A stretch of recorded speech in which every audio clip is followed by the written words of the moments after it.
Hi, and welcome to the podcast, Use Your Powers for Good. I'm your host, Carolyn Ofer-Moselle, and I'm so glad that you're here.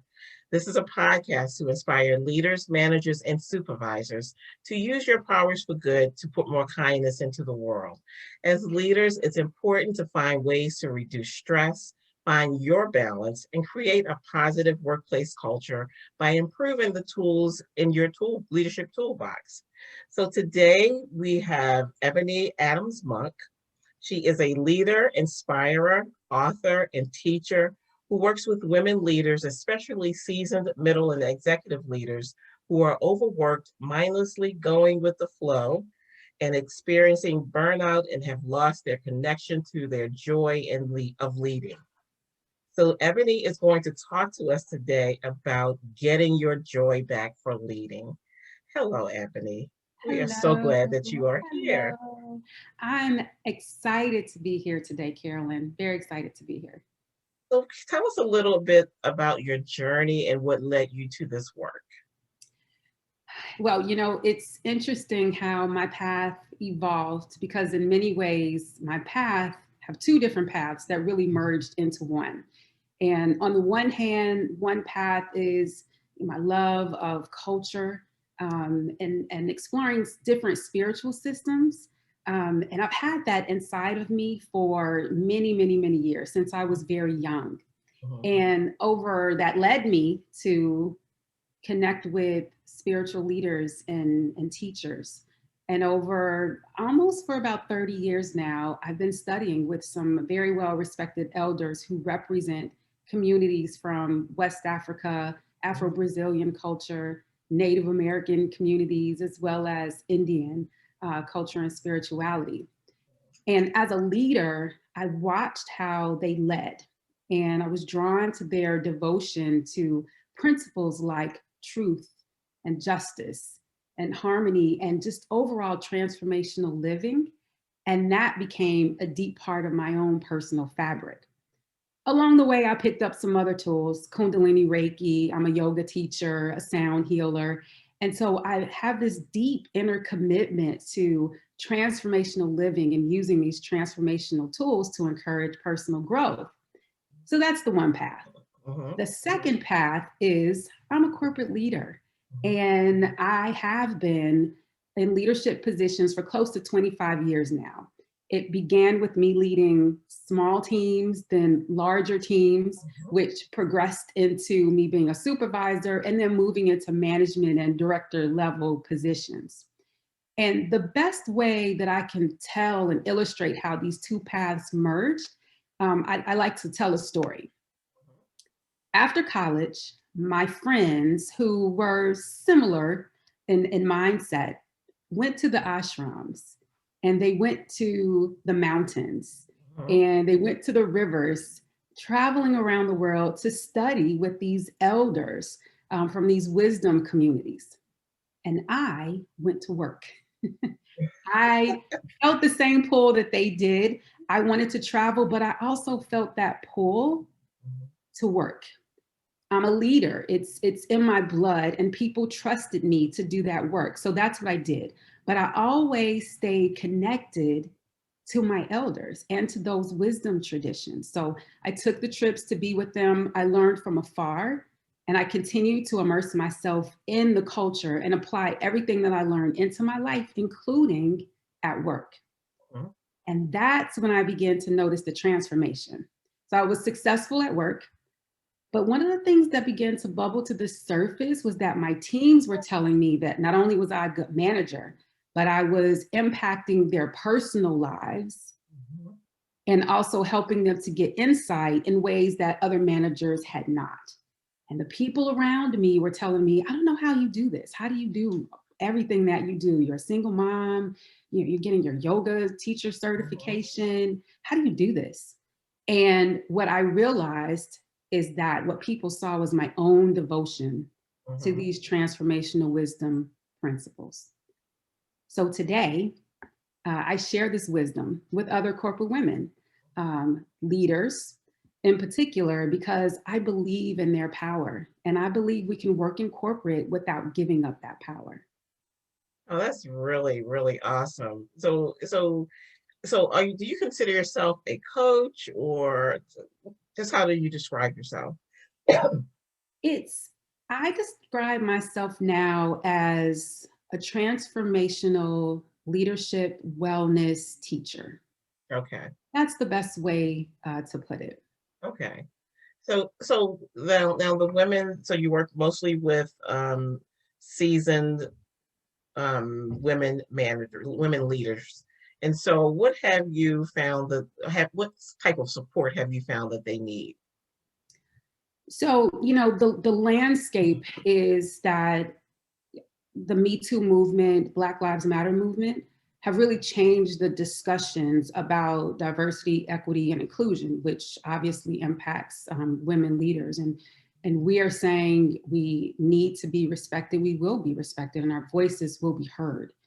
And so, as a transformational leader and healer, um, I hear a lot of things that these leaders are saying on a deeper level. Um, to frame this, many of the experiences we have in corporate America sometimes trigger some really deep-seated traumas, sometimes generational, sometimes just deep-seated imprints and beliefs. And as women, I believe we need to be supported on every level, mind, body, heart, spirit, and soul. And when we're out of balance, that's where we begin to lose that joy. So, what I recommend to women to find your joy, some of the things is to support yourself is first and foremost, go to nature. Nature, the earth, it is the creative force. It supports and sustains everything that we do. It gives us life, Mhm. and that means also our energetic life as well. Yes. And so there's a healing frequency that's in the earth, and I always tell people, go to nature, walk in nature, and also be mindful, have a communication with her, right? Mhm. Notice the trees, thank them, they've been here for longer than we have, Mhm. Yes. right? Notice the colors, don't just walk by, Mhm. notice, to give gratitude, be in communion with nature. That's my number one top support. There are others, but for me, that's my number one. Well, it's interesting you said that because maybe about 6 months or so back, someone in a discussion I was involved in just suggested just go and like put your feet in nature, your bare feet in nature. And I'm that person, I don't like walking on stuff, without my shoes on and all that. So I'm that person. But yeah, I decided that I was going to be open and listen to the whispers, as I mentioned earlier. And so I went out just in the backyard, but I went out and just like stood there with my feet on the cement patio and in the grass. It Mhm. felt so good. Oh my, I felt like this refreshment of sort. And so I'm sold. So I'm sold that that is a great way to just kind of reconnect yourself with nature and it was like this cooling sensation that went through my body. So I can see that that is like a great tool that you would advise that women leaders use to kind of get themselves back on track and get their joy, reconnect. So that's an awesome tool. So you tell, and I know you mentioned nature, but can you give our listeners a few tips on something they can do today to get their joy for leading back? Yes, so I'll give a few tips, and I have a guide actually, and there are 5 tips that I usually give to reclaim your joy. And the first is to recognize what joy is. Right? There are times where we are so close to joy, but we discount it because we don't realize what we're feeling inside of us. Hmm. So, in order for us to let it bubble up, we have to know what it is. Right. And so, for me, joy is really the energy of life expressing from the core of our beings, right? Our original nature is joy. Um, if you think about babies, you see babies and someone walks into the room or they see something and they Mhm. just light up, Yeah, right? It could be someone just saying hello and they right. just light up. That is the feeling of joy. And as we grow older, we forget what that feeling feels like. So to reclaim your joy, I always say start with purpose. Mhm. Always start with purpose. The body and the mind, when it is not aligned and it feels that it's not aligned with our purpose, that's when we begin to feel the angst or the Mhm. anxiety or the sadness, the disappointment, because we've kind of veered off the path in some Mhm. way. So start with purpose. There's a steep satisfaction that comes with knowing what your purpose is and being aligned to it and being willing to take that into work. Don't leave it at the door. Yeah, Your purpose is your purpose no matter where you are. It's that always is with true. you. It's always seeking expression, Mhm. which brings me to the second, express gratitude.